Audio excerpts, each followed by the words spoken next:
That was a fun like 3 hours. Yep. This video features high-end limited edition collectibles and is intended for adult collectors. Hey guys, welcome to Toy Chat. This is Max. And Sang. So we are going to be doing something that I don't know for sure if we've ever done this on our channel. We have definitely done Integrity Toys convention coverage. It's more of, a conversation, and obviously we've done plenty of many IT reviews, but I don't know if we've ever just kind of sat down and done a discussion video specifically hitting topics going on in the community and our thoughts on just some general things going on. And that is what we're going to be doing today. But yeah, I think the idea is there's a lot going on this year. In particular, has been very different for IT collectors. We wanted to touch base with you guys and, opportunity to talk about dolls. Yeah, and I mean, there's definitely going to be kind of an overarching recurring theme that applies to pretty much all these things we're going to be talking about, is the fact that kind of addressing whether or not we think IT is getting a little big for its britches. Basically, the fandom has just expanded so much over the past year or so. You could argue progressively over the past couple years, but I think people really recognized how large the Integrity Toys community is getting. And, with this new club year, the W Club is getting massive. There's just so many people now, and we're kind of going to go in chronological order of different things coming up and just how we think these issues can be addressed, and also just our thoughts on everything going on. I think definitely kickstarting with the Reckless Behavior collection, which, by the way, we have already reviewed Reina from the Reckless Behavior collection. That'll be linked in the description below if you want to watch it.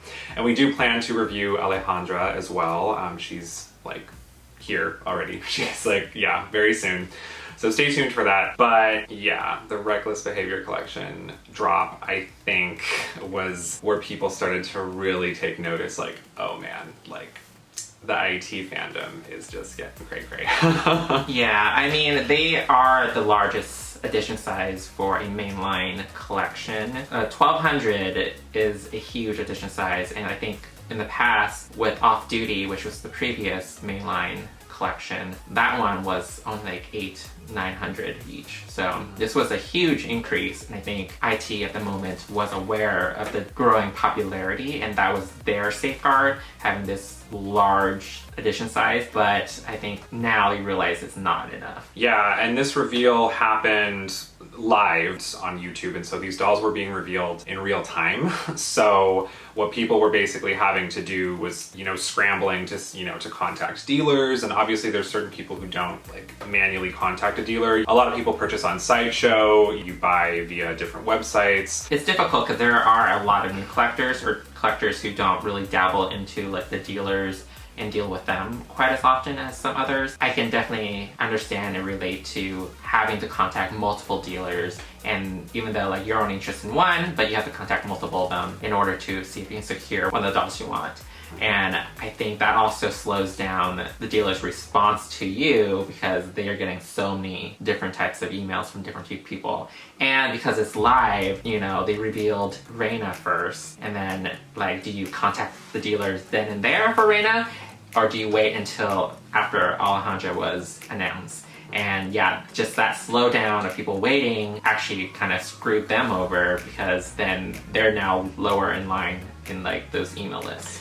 Yeah, and so in a nutshell, a lot of dealers sold out of both characters within that day. There were some testimonials I saw of people saying that they contacted dealers within a matter of minutes or an hour or something like that of the event ending, and they were already gone. And so this kind of sparked, a variety of different responses and comments. People, obviously, because the W Club has grown so much, like Sang mentioned, there's a lot of new members, and so there were people who didn't understand what to do, and they didn't even really have time to take action and make those choices, because it happened so fast. And there were a lot of people talking about bad experiences with dealers, particularly international collectors, were saying that they were being turned down left and right, or that, dealers were being rude to them. They believed that dealers were, keeping the dolls for themselves to sell for inflated prices, and, and so on and so forth. So people they have a loyalty program where they handpick which people to respond to or give dolls to. We can't say that we know every single dealer or we have dealt with every single dealer, but there are a lot of like rumors and speculation on what happened with this release. And you can't lump one bad dealer into all of them because each dealer is different. You can't really like say, oh, all the dealers are really just holding these out to sell on eBay at an inflated price, or they have certain people they're willing to sell to, or people who are willing to buy all of them in order to secure a purchase through them. I think it's important for us to talk about the importance of IT working with dealers in general, because I saw a lot of comments of people saying, you guys shouldn't even work with dealers. Like, why are you not just selling all the dolls yourselves? Like, you already sell, certain products on your own website. Yeah, the dealership program is outdated and most of their websites are, kind of... Seriously, so some of these websites are straight up like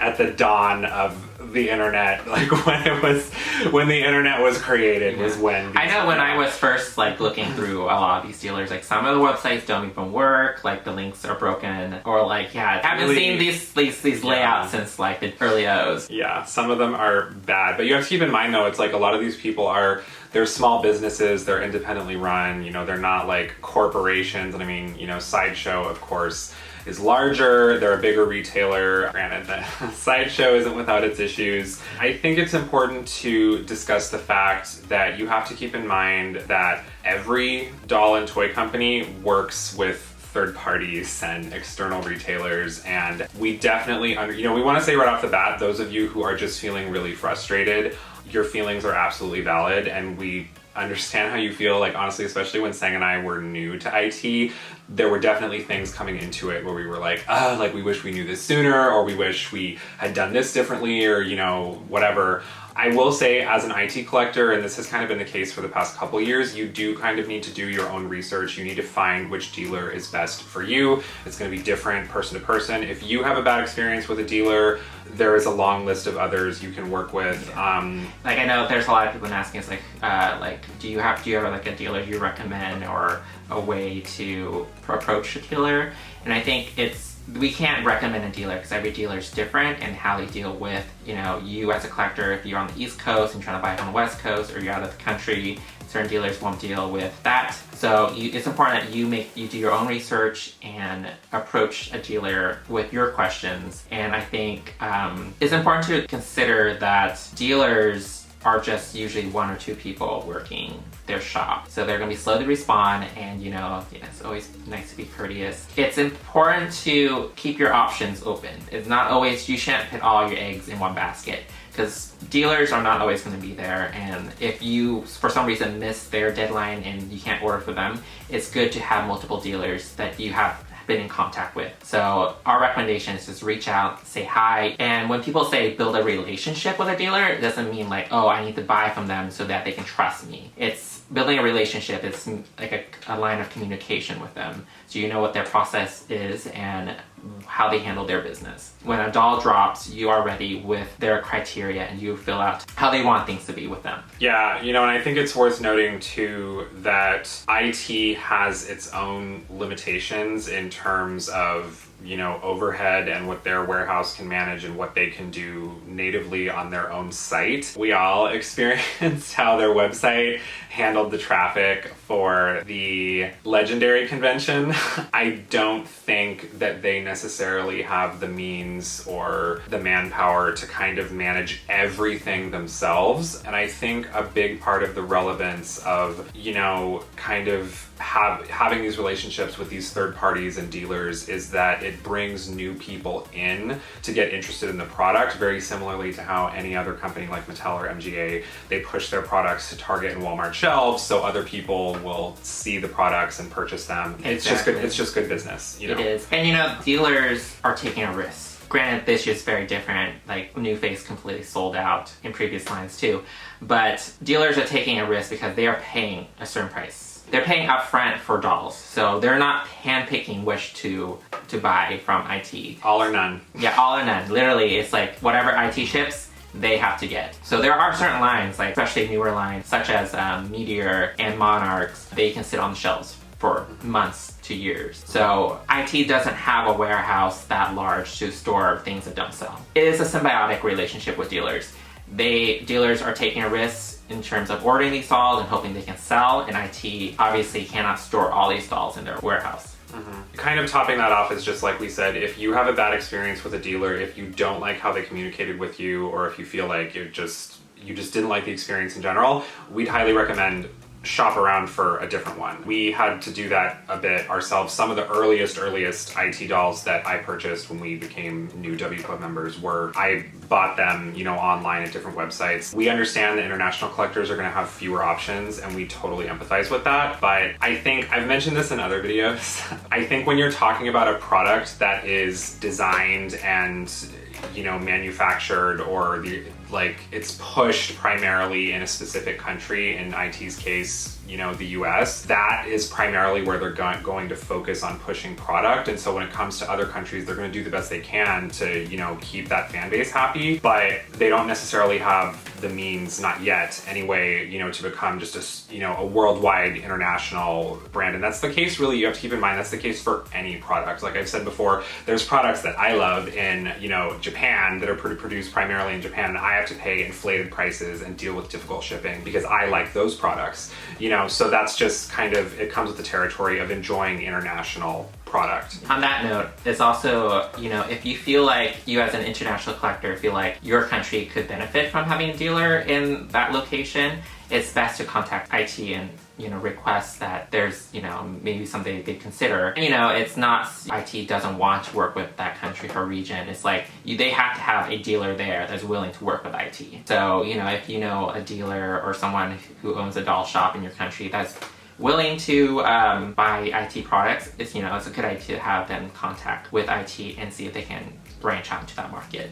So essentially, what can IT do to respond to these issues that collectors are having? I think a very important thing to talk about for sure is edition sizes, and this has been a conversation point for a lot of different people. There have been a lot of different folks saying, I think it's a testimony to how popular IT has gotten that 1,200 edition sizes are no longer a large edition size. So I think we have definitely gotten to a point where IT needs to start kind of reconsidering and restructuring how they want to approach edition sizes, especially for very, very popular lines and products. So Alon has mentioned in the past that, there's a lot that goes into determining edition sizes. They do take a risk in terms of gauging the popularity of the doll and the brand in advance, because they have to order a lot of things in terms of to make these. Fabric is a big one because these are dolls, so they don't actually require a lot of fabric, and a lot of these factories in China are only willing to sell an allotment of fabric yardage to someone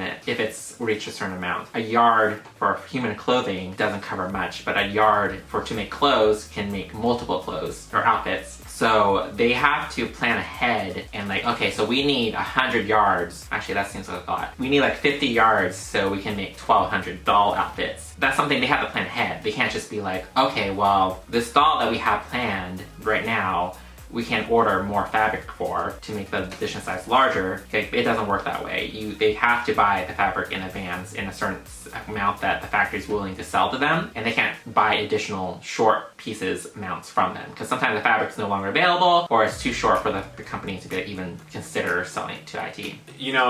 There's some folks who've been saying that they believe that all Integrity Toys dolls, as a result of all these issues with edition sizes and the growing fandom, that all IT dolls should just be open edition size, meaning basically just made to order for everything. I think, honestly, there's a couple reasons I don't think that would work. The first being that, realistically speaking, it's sometimes a tough or obnoxious thing to kind of come to terms with as a collector, but the reality is that there is appeal and value in limited edition items, and that's the case with so many collectibles, with Disney limited edition, with Funko, with IT, just anything. People, it feels like you have something special. And I mean, needless to say, IT is not trying to be, not right now anyway, they're not trying to be a playline brand, they're not trying to be a store shelf kind of product. They want I think part of their whole deal is that they sell limited edition products. On the other side of it, I don't think it's possible Well, for them to just I mean, what I mentioned earlier is like fabric. Just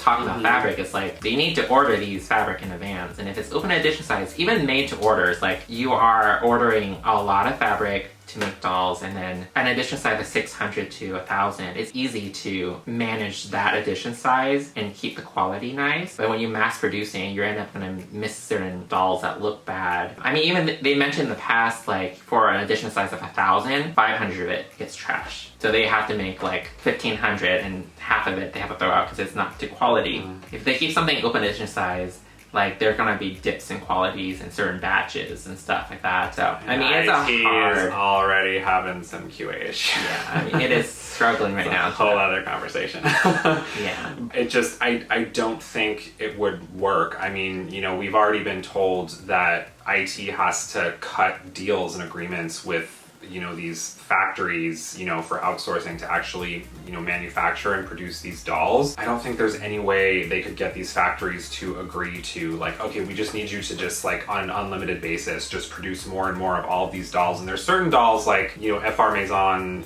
Corinne and stuff like that, where like my impression is that the reason her price point was high was specifically because of the fabric that was used, for her gown. And so I think, yeah, there's certain fabrics that are going to be really costly or difficult to secure, and that's the thing too, is there's a process of actually securing, like Sing mentioned, like that amount of fabric and the cut you need, and it's a lot, and I understand people's frustration. Like Max was talking about, like they have to talk to these factories, so they don't own these factories. These factories make products, and then IT buys allotment of their time and make agreements with them in order to produce stuff. So they can't like even realistically make something that's unlimited possible. Like they don't own these factories, and owning a factory is a whole other field that I don't think IT is ready. They're a small business, and that is a lot of money and a lot of like investment into China or whatever location they end up wanting a factory in. So I mean, overall, I think it's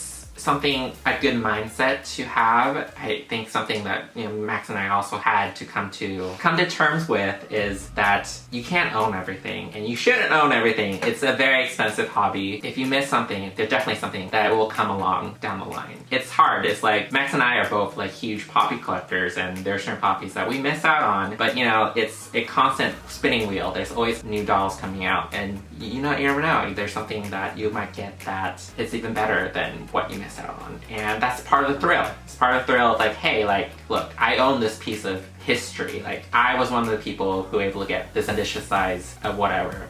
It's like, that's part of the fun of collecting collectibles. That's the whole point. I think we should take this opportunity as well to talk a little bit about the 2021 convention.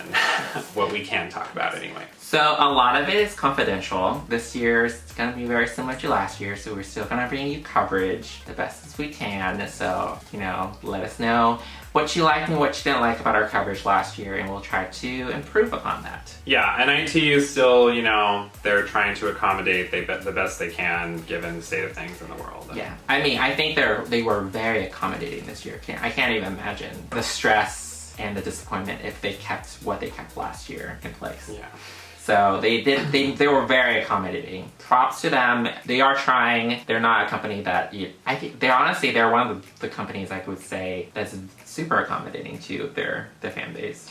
They definitely communicate with their fans for sure, and there's a lot of opportunities to talk directly to IT, whether it's patient care or commenting during the lives, comments and all that. Well, they don't respond to social media comments, but but all these other mediums, yeah. But yeah, essentially, you can expect we're going to do our best to essentially give the same coverage as last year's virtual convention. If there's anything that you guys would like us to change or do differently, let us know. So, in terms of things we'd really like to see at this convention, just in a general sense, I feel like it's not gonna happen. I'm not gonna get it. It's over. It's never gonna happen again. I would really like boys to like resurface at conventions, because there have been some really, really, really cute male dolls, usually in the Style Lab, in the past, but I kind of hated like all of the last 3 conventions, boys. Yeah, well, there was only like one boy. Like every convention, it was always a monarch.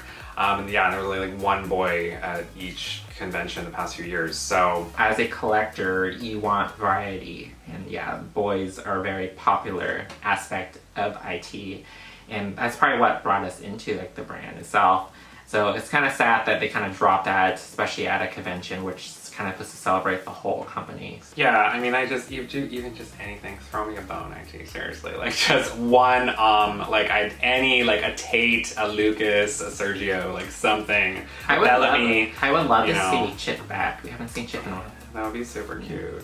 You know, for future conventions, obviously, like I said, I really miss the in-person convention experience. We're both fully vaccinated, so I definitely want to get to a point where we can, you know, have that experience again. And of course, you know, everyone should do what makes them feel safest and most comfortable. We're curious what you guys think. Like, what do you want to happen for future conventions? I mean, I think it's very possible that even with the state things are going, like there might be people who wouldn't be comfortable with an in-person convention this year or next year. And I think like saying, we were talking about something about the possibility of like a hybrid model, where like in basically where people have the option of attending in person, but then there's like an absentee ticket, which I think would be really cool. Where I think if they do that, they need to specifically allocate like a group for the in-person attendees and then a group for absentees, which will open it up to where maybe you can watch like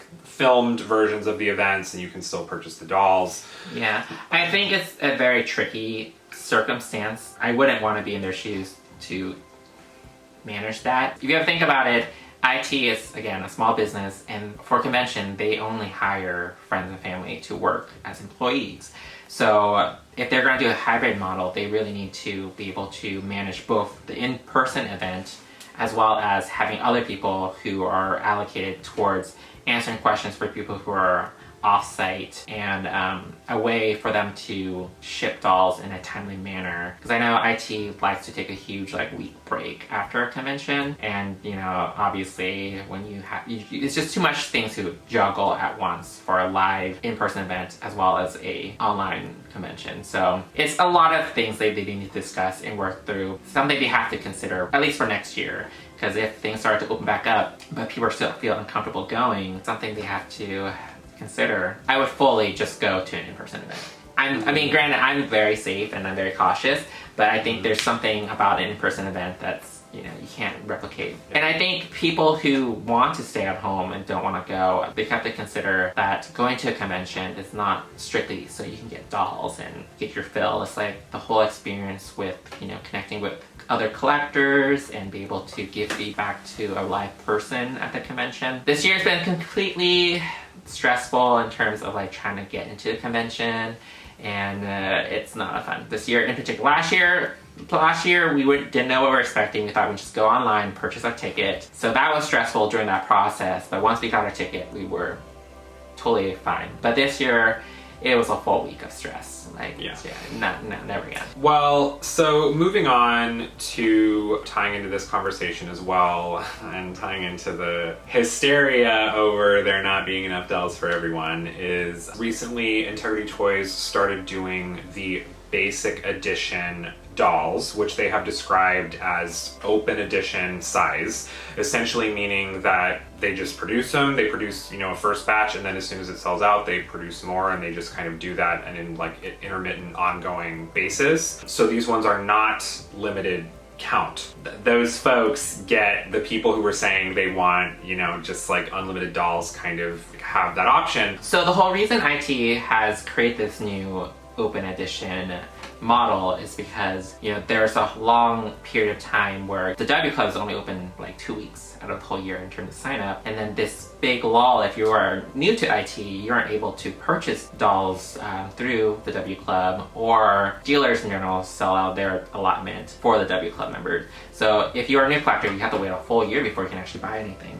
So open edition dolls are meant to remedy that, you know, have dolls in their shop that's always going to be available, so that if you are a new collector or you are a collector who likes to buy a certain sculpt so you can redress or repaint, that these are available for you. The idea is that there's always something in the shop, because their shop is very barren. The IT sales shop is, usually empty, maybe like 1 or 2 items. Yeah, I actually think that it is wonderful that they've done this. I think a really great way to bring in new people. You know, it definitely seems like when they first started doing it, they were testing the waters a little bit. They didn't come out the gate with like the top #1, you know, most popular lines and characters. You know, they started with Use 59th, and then they had, you know, some meteor dolls, and then, you know, the floodgates were just unleashed from there. Yeah, I mean, early on, like the Kiki and Victoire dolls were edition sizes. The first batch was 500, and those lulled in the shop for a little bit. So it's a great way for them to gauge what the popularity of a certain line is. And then when the whole Reina and Alejandra fiasco happened, they kind of shoved Poppy in there. So Poppy was their big test of like how much popularity she could bring in. So what they did was they did a Google form sign up for her. So you sign up via a form, and IT will email you a link to purchase her. And with open edition dolls, there was no limit on how many you can buy. So you can buy 20, buy whatever. I know we were pretty nervous about Poppy because they're like, oh god, it's Poppy. Like, she's gonna sell like really quick. And if she was anything like Victoire and Kiki, 500 Poppies, that would sell out in like 1 second. We were able to secure 1 each. Thank God for IT for planning ahead. She was an edition size of the first batch of 2,000. So she sold out within an hour or 2. I think strictly because people were very reserved in terms of like how many they requested ordering her. She's very cute. I opened her, but Max can open her now. Yeah, we're gonna have a little moment with the basic edition dolls. And, you know, I actually really love this Poppy. I thought she was kind of ugly looking from the promo page. I don't know who takes promo images for IT. They need to take better pictures. But I've never been a huge fan of this eye screening. The one where like it has kind of like that really high arch eyeliner and like the inner eyeliner crease. But she turned out really lovely in person. This is the same screening as Enlightened in India. Yeah. I do have to say, unfortunately, the basic edition dolls come in like my least favorite IT boxes. This is like, these are used in some cases for like the Style Lab. I mean, so the first batch was 2,000, so they're gonna make more now. But one thing I would have to mention is it's great that they're making more and they continue to stock the website, but the waiting period for the next batch is incredibly long. It's like half a year. Yeah, and people were really upset about that. And I think what I would say though to the people who are really upset about like the really quick sellout of basic edition dolls, it's like, y'all, don't pay inflated for these ones. Like they're going to make more. And I mean, I have to say, you know, when I first heard about this IT doing this concept, like, you know, it might be easy to assume like, oh, because these ones aren't going to be limited edition, you know, they might be like throwaway, you know, like screenings or just something really reprinted. Like, I have actually been pretty impressed with most of the basic edition dolls that have released so far. Like, they're all very cute. You know, we're gonna get to the others in a second, but and they come with a lot of stuff actually, considering is lovely. She's super cute. They come with earrings and accessories and a cute little like bathing suit and stands. Like, I was actually shocked. They come with like the really nice acrylic stands too, so they have a nice weight to them. They're not the plastic ones they use for conventions. I have seen some folks on Insta. This is a really pretty Poppy. Yeah, she's really cute, and I've seen some folks on Instagram do gorgeous things with her. I've seen some really incredible photos of this Poppy. And I think that's great because when you have a limited edition doll that's like 600, 2,000, there are people who are hesitant to take them out, to redress them, play with them, take photos. But because she's so readily available and her edition size is so large for the first batch, I've seen some gorgeous, like Max said, gorgeous redresses and photographs of her. And it's great. I've seen people cut her hair and style her hair. And you can do that because if you want to, you can buy another one later. Yeah. Yeah, so I think it's wonderful that IT is doing this. I don't think it devalues any other, like the Poppy brand at all. No. It's, you know, Poppy comes in so many, you know, skin tones and strainings. So, I mean, it's a great addition. Poppy definitely set the stage for the parade of popular characters to start appearing as Basic Edition dolls. And sure enough, the Basic Edition released right after Poppy was Lilith. Yes. So New Face was next. So it seems like what they're doing is the most popular doll of that line they're creating as a open edition doll. And Lilith sold out within like a couple minutes. Again, it was a Google form and she was an edition size of 2,000 for the first batch. And yeah, it was another situation where a lot of collectors were mad. Like a lot of new collectors who haven't been able to get anything miss out on Lilith too. Because again, Poppy sold out within 2 hours, so they thought they had more time, but Lilith sold out within minutes. So that was very frustrating. Yeah, Max skipped out on her, but I did pick her up. She is very cute. She is a, I guess you can almost say she's a companion doll to... Changing Winds. So she's dark skin and long hair. So if you miss out on that doll, you can definitely turn this doll into that one if you would like. One thing I love about her is like, I know I hate on whoever takes photos for IT, but like her yoga suit is so cute, right? It's so nice. It has this iridescent kind of it's like shimmery. Kind of. Yeah, and like the photos make it look so bland. It looked like such like a mom yoga. Right. Like, it was actually, when I saw the promos, I was like, oh, this is like my least favorite of the outfits, which I have to say, by the way, like the little lavender bathing suit that Poppy comes in is so cute, you know, and I think like, yeah, this is like almost luxe because remember like the bathing suit that the Starlives came in? Yeah. That was basic. Yeah. So I was expecting that, but she has like a belt and she has like straps. I appreciate how they're doing this because, you know, it's like, and the price point is $99, you know, $100 essentially, but I like how they're doing this and that there is still some effort put into, you know, whether it's lingerie or bathing suits or whatever, like even the Meteor dolls as well, I really loved like their color palette. They were very... Their shoes were really pretty. Like lemon, grapefruit kind of, you know, color palette, and her clothing looks much nicer in person. This Lilith was ridiculously popular, and she is very lovely. Yeah, we don't see the twins and that skin tone very often. Yeah, like I said, I think the sentiment of this would be, I definitely get why people are frustrated if you weren't able to get, you know, the dolls in the first batch, but just hold out and, you know, don't buy eBay. Yeah, they're gonna produce more of these. The hysteria continued over the Basic Edition dolls because they went really all out for the next one. I mean, there was a lot of discussion because obviously it seems like they're going down the list of like the brands. So the next one people assume would be FR, and you know, who is the most popular FR character? And people are saying, well, it has to be Agnes, but then again, Agnes has always been like W reserved. Club convention exclusive. She's a special event doll, so it's like there's no way they're gonna put Agnes as like the open edition doll. Like, why would they make her available for everyone? Apparently, IT gets 0 Fs, and you know, Agnes was the open edition doll. I couldn't believe it. Oh, I was shocked. I had a feeling like they had to do Veronique because Veronique with the original doll character. They should still do a Basic Edition Veronique, for sure. They should. She doesn't sell quite as much as like other characters, or saying if they're going for a very popular character, they should have done like Eugenia or Adele. Definitely.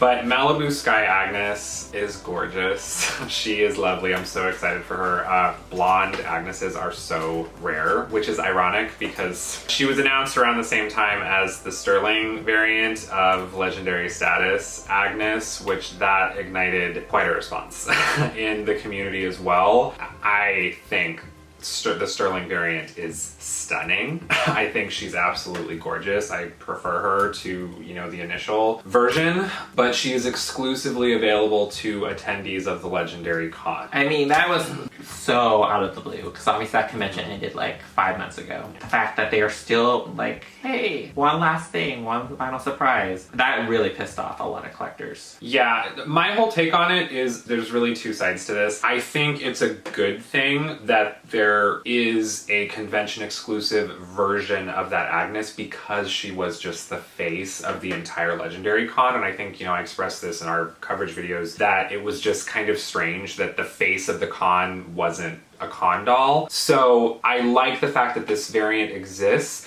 I don't think that she was revealed and, shared with folks in the appropriate way. I think what they should have done is they definitely should have let con attendees know at the time of convention, like, hey, just so you guys know, there's a variant coming and she is going to be a convention exclusive, something like that. I think just sending like an email out to everybody and showing like this gorgeous Agnes and saying, oh, BT dubs, this is only for people who went to the convention several months ago. Yeah, that's a little problematic. Yeah, it was not very tactful. But yeah, I'm excited to get her, and we definitely take a look at her, maybe compare her to the standard version as well. Malibu Sky Agnes is a play on Malibu Barbie. So she totally is. I forgot about that. Agnes was a little different. Agnes was available first for W Club members, and she was also edition size of a 2000. Guess how quickly she sold out? Admit it, in like a few seconds. If anything, though,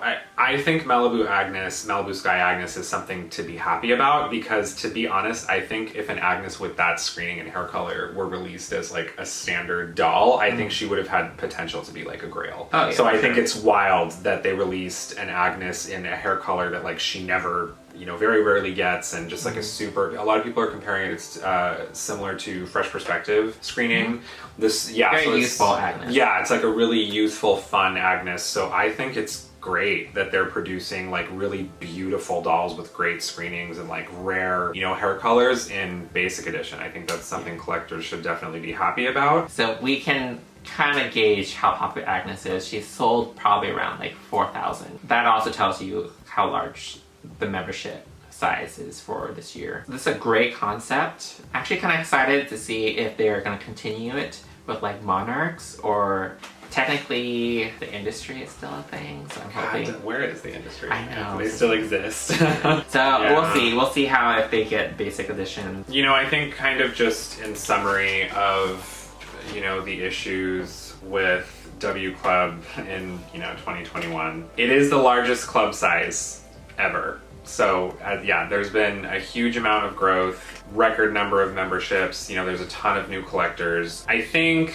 something that it was disheartening to hear was in one of the lives, Alon and Carol were talking about how there were people who were contacting them using like really inappropriate language and cussing and just chewing out these people. We really want to stress that doing that is the same energy as just unleashing your feelings on like a target employee who doesn't necessarily have the direct control over what it is you're complaining about, especially just on the receiving end of these emails. Like, that person viewing it is not going to be able to snap their fingers and make you happy. And so I think it's very important to like deliver complaints in a respectful and appropriate manner. IT has explicitly said that they're not, like, the second you start like cussing and using really inappropriate language and stuff like that, they told their customer service to just completely disregard those emails. So they're not even going to read it at this point. I think there is a lot of concerns that they need to address, but yeah, and that attitude and behavior is not going to change anything. There is a lot of new members, and I definitely that is reflected in terms of like all these new members that are talking and are interested on the forums and all that. It's great to be a part of something that is a larger community during these tough times. We talked about how IT and their designers make dolls way in advance. So something that is like Reina and Alejandra were made almost over a year ago. So those are probably designed way before this club year and maybe even before the pandemic hit. And they're going off of those edition size numbers. Now that the club has grown so large and the popularity of IT has expanded so wide, that we might not see results of these changes for like a year from now. It's gonna be a tough year, but yeah, we might not see some of these larger edition sizes take effect for a while. So I'm hoping collectors will, hang in there, and especially the new collectors who feel disappointed or discouraged. This is not the norm, and I think if we were new collectors like this year, I think we would be pretty upset. As someone who's been collecting for at least 4 or 5 years, like, you win some, you lose some. It makes the dolls that you actually get even more special. Join the club doesn't necessarily guarantee you anything besides like the $5 and the made-to-order dolls that they offer in the club. Yeah, I think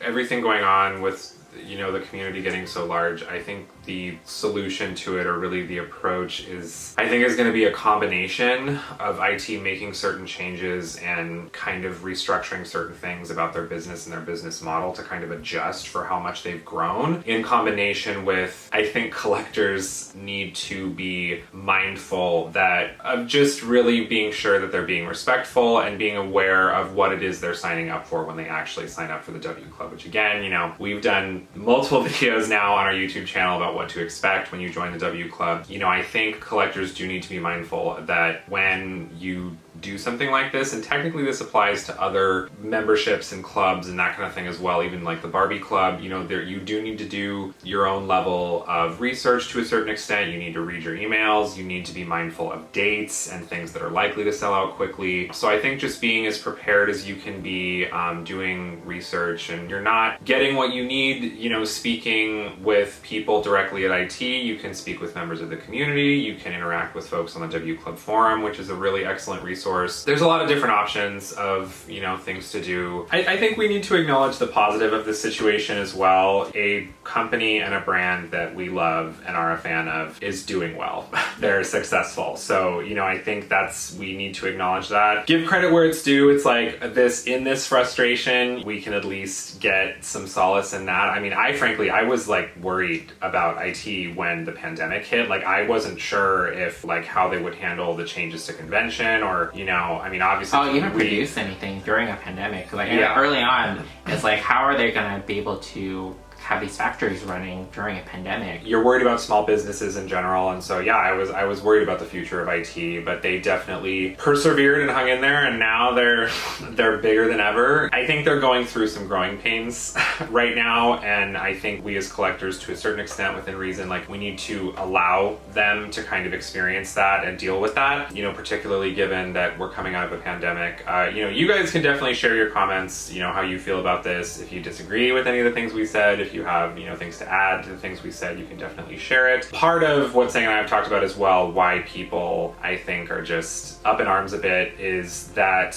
the pace of releases for dolls that everyone kind of has a fair shot at has been pretty slow for the 2021 club year so far, because we've gotten a capsule collection, with New Face and East 59th, and then basic edition dolls, which in theory should have allowed everyone, to get one, but they sold out super immediately. And we still have no club doll? Yeah. For this year. And so there's still, I even had to remind myself of this, but it's there's no club doll yet for this year in 2021. The only dolls you were guaranteed this year so far are upgrade dolls when you first signed up, and those are not going to be ready until July or August. I'm so excited for the upgrade dolls. I don't think we've even talked about that on the channel yet, but I'm so excited for the upgrade dolls. Pink Lemonade Poppy is everything. I bought 2. Yeah, I just love me some fantasy hair. She's adorable. I would want to say that she might be the largest edition size for Poppy.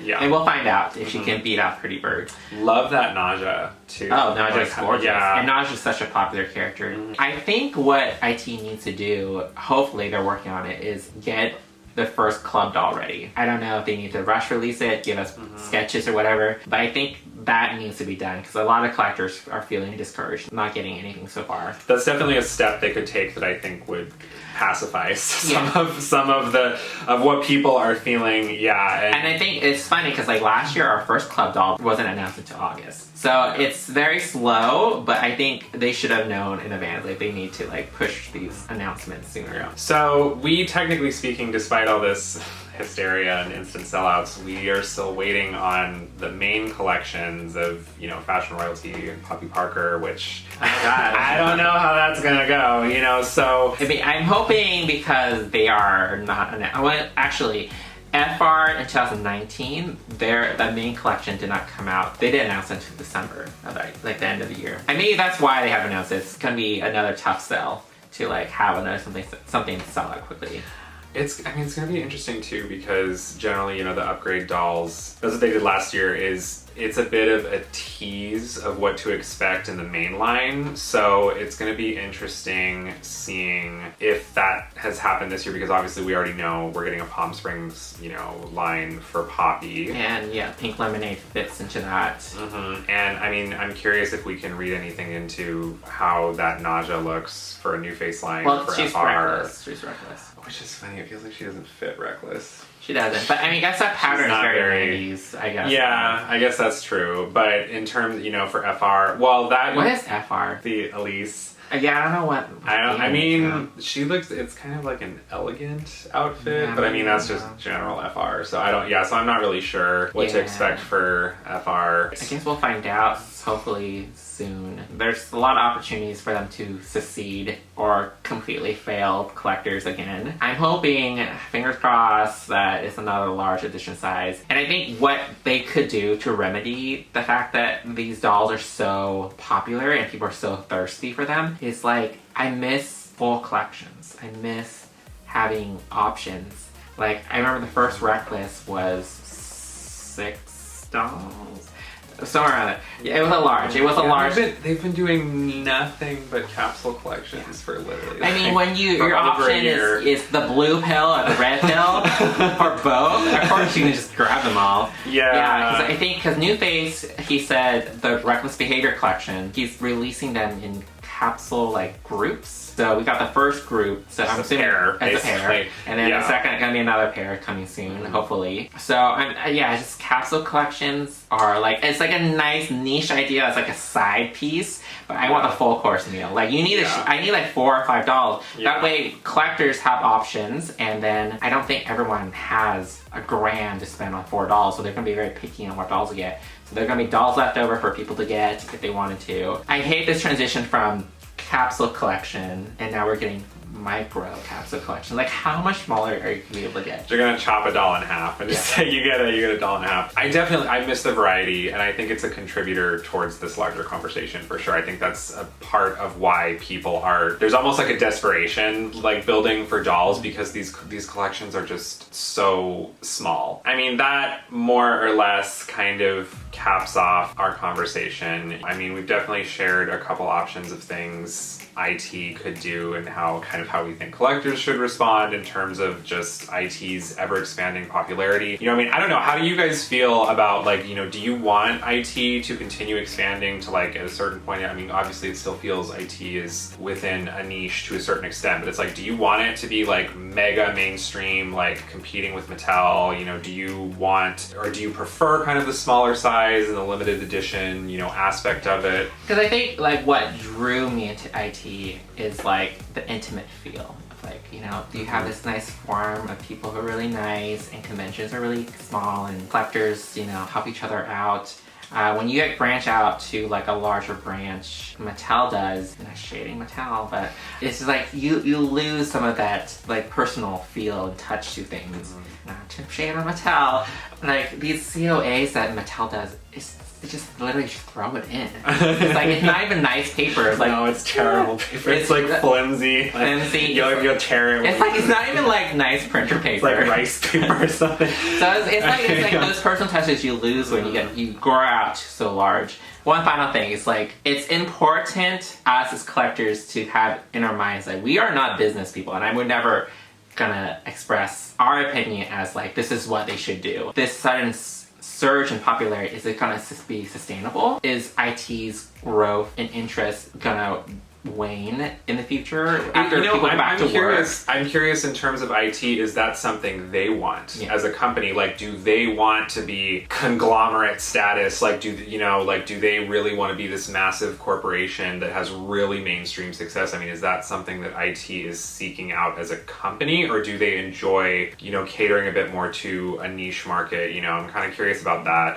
That's the thing, certain collectibles, once they go mainstream or once they go public. Go or public. Like, yeah. You know, like Beanie Babies was a hot thing in the past. Like once the market's oversaturated with them, like it just completely ruins the appeal of It them. devalues basically, yeah. Let us know how you guys feel about this situation. You know, what do you think IT should be doing to respond? Let us know how you feel about the basic edition dolls as well. Do you want us to review more of the other ones coming? You know, I'm very excited for Agnes. And yeah, we have more reviews coming as well. You know, like we mentioned, we are picking up Alejandra, you know, from Reckless very, very soon. And you know, if you're watching this video and you have no idea what we're talking about because you're here for the Playline stuff, you know, we have Playline stuff coming up too. Yes. And I think Rainbow High is coming soon. There's a lot of that. I know a lot of people want us to talk about the leaks and all this conspiracy and theories and stuff. But you know, we just don't want to. We don't want to. We're not trying to go to jail, okay? So we don't want to bite more than we can chew. We're you know we're on a tightrope. Yeah, But we're excited. We're super excited. A lot of like OMGs are coming out, and well, others, you know. a lot of stuff coming out from MGA, from Mattel. Be on the lookout on our community page. I'm probably going to run another poll sometime soon too, where you guys will have opportunities to vote on content, you know, you want to see next, whether that's, you know, ITB or beyond, you know, Playline, you know, so stay tuned. There will be plenty of stuff coming. If you want to check out our other IT videos, there are loads of others. At this point, it's like the most covered topic on our channel. We have like 70 Internet Twice videos on our channel.